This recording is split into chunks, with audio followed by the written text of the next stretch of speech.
My name is Morgan. I'm 28 years old.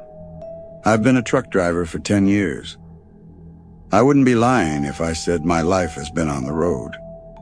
By the way, I'm married and I have a kid. I don't have much time for them because of my job. The incident I am going to tell happened to me 3 years ago. I was going on short-distance jobs to spend more time with my family. I was not on good terms with my wife because I could not spare time for my family. After making this last delivery, I would be free for about 3 days, so I was driving a truck at night. It was 2 a.m. The roads were empty. Suddenly, the fog rolled in. I had a hard time seeing in front of me. The headlight illuminated a very short distance. So I slowed down, which wasn't good. The more time I lost, the longer it would take me to reach my family. I had gone about 2 miles on the foggy road when I saw what looked like a shadow on the side of the road. Who could it be in the middle of nowhere at this time of night? Probably my eyes were deceiving me because my vision was poor. A little further on, and suddenly something appeared in front of me. I couldn't see it clearly. I slammed on the brakes, but it wasn't enough. I felt that I had run over something with the truck, because my truck was shaken. I immediately stopped on the side of the road and prayed to God, please don't let it be a human. I turned on the flash on my phone. I was looking for what I had hit with fear. I was sure I had run over something, but what was it? I couldn't see anything, and that scared me even more. And that feeling of uncertainty was going to drive me crazy. I walked to the back of the truck and pointed the flash of the phone towards the foggy and dark road. About 20 meters in front of me, there was something lying on the road in the darkness. My heartbeat accelerated. I was terrified of seeing a sight I didn't want to see. I approached slowly, and what I feared happened. A woman in a white dress was lying on the ground. What was she doing in this deserted place at this time of night? I ran towards her. Her dress was almost red from the blood. I didn't know what to do. I checked to see if she was alive. Thank God she had a pulse. But she wasn't doing well. She was trying to say something. I couldn't understand what she was saying. I approached her. She said it again. I couldn't hold back the tears. What she said was exactly this. My baby. Is my baby okay? Oh my God, she had a baby. I immediately called 911. I told them that they had to come immediately, that there was an injured woman, that we didn't have much time. I was going to turn on the truck's quads and drive the injured woman, and we were going to meet the ambulance at a central point. But my mind was still on the baby. After some searching, I found him 15 meters away. Unfortunately, she was dead. What had I done? I had become a murderer. I immediately took the baby to the truck. I took the mother in my arms and took her to the truck. I know I shouldn't carry someone who had been in an accident like that. But there wasn't much time. She had to go to the hospital as soon as possible. Her condition was not good. The injured woman kept asking, "Is my baby okay?" I couldn't tell her that her baby was dead. I could only say, "She's fine." She was about to lose consciousness. I immediately set off. After about 5 miles, I saw the lights of an ambulance in the distance. They had arrived with the police. I got out of the truck and immediately opened the door to help the paramedics. As soon as I opened the door, I was shocked by what I saw. I fell to the ground with the impact of the incident. There was no one in the truck. I had put them in with my own hands. Before I got out of the truck, out of the corner of my eye, I had glanced at them. They were still there. How could this have happened? The cops thought I was lying to them, because they asked me, "Have you been drinking alcohol?" That's when I remembered the front of the truck.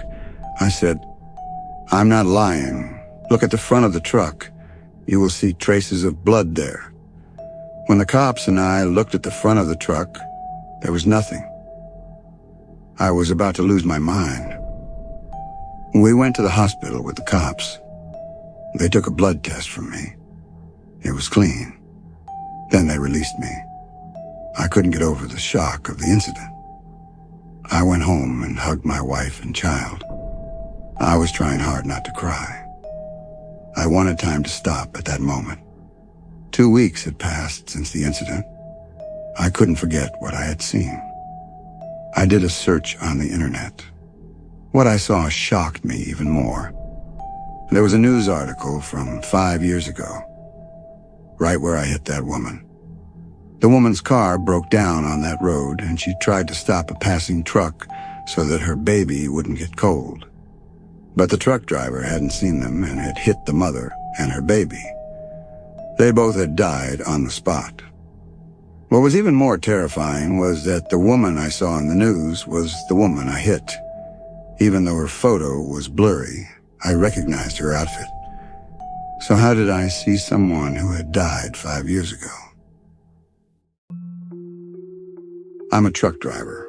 I was driving from Nevada to Utah, hauling interstate raw materials. I was driving on US Route 50, which I usually take when I'm going to Utah because it's usually empty at night. The delivery point was 230 miles away. It was 11 o'clock at night. I was sleepless. I had a headache. It was really hard to drive a truck for hours on a deserted road. I was on mile 5 of the US Route 5 highway. There was a man standing on the side of the road in the distance. What was he doing on this deserted road? He gestured for me to stop. I wanted to pick him up, but I didn't stop because these roads were not safe. I made eye contact with him as I passed by. He was a man in his 60s with a white beard. I felt sorry for not picking him up. I didn't know what would happen to me. I was reading about muggings on these roads on the news, so my priority was my own safety. The lack of sleep was unbearable, so I stopped at the first gas station I saw. I bought a coffee and I smoked a cigarette. I felt refreshed and ready to hit the road. As I was about to leave the gas station, I saw that man again. He was looking directly at me. He had an angry expression on his face. Frankly, this scared me a little. It was impossible for him to get here in such a short time. This made my hair stand up on the back of my neck. I didn't think much about it because I had 190 miles to go. The roads were getting deserted. I turned on the radio. I'd gone about 10 miles when I heard a buzz on the radio. It sounded like a voice. I turned up the radio volume. I was scared out of my wits. The voice was like, "Why didn't you pick me up? Now you will pay the price." I pulled the truck to the side of the road. I washed my face. It had to be because of lack of sleep. There was no other explanation. I set off again, but my mind was still on the sound I heard. I could feel my hand trembling as I held the steering wheel. The deserted road was a big factor in increasing my fear. I had to get rid of these thoughts and continue on my way. But this was not so easy. I had traveled about 2 miles. I saw that man again on the side of the road. My God, what was happening? I was about to lose my mind. This time he was smiling in a devilish way. When I looked in the rearview mirror, I couldn't see him. What was going on?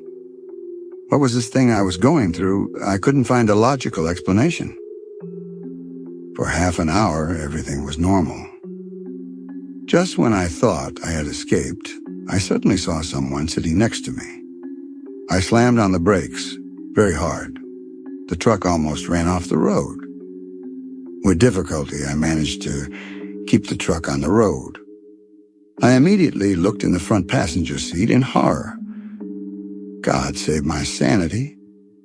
There was no one there. I still had 80 miles to go.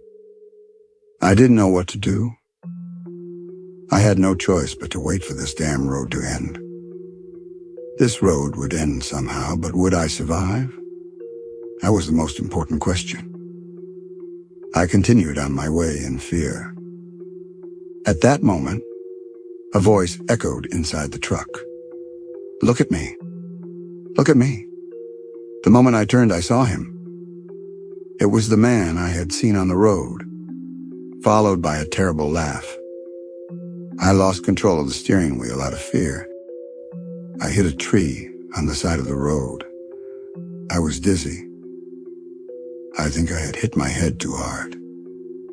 Out of the corner of my eye, I looked at the seat next to me. No one was there. My foot was hurting so bad I think I broke my ankle. I immediately called 911. I told them I had an accident and I needed emergency help. I accepted whatever was going to happen to me. I couldn't escape because of my ankle. It took 45 minutes for the ambulance to arrive. I spent that time in the truck praying. Fortunately, I never met him again. I was hospitalized for a few days. So far, I haven't encountered anything like this except in my dreams. But I don't use US Route 50 highway anymore, even if I reach my delivery point later.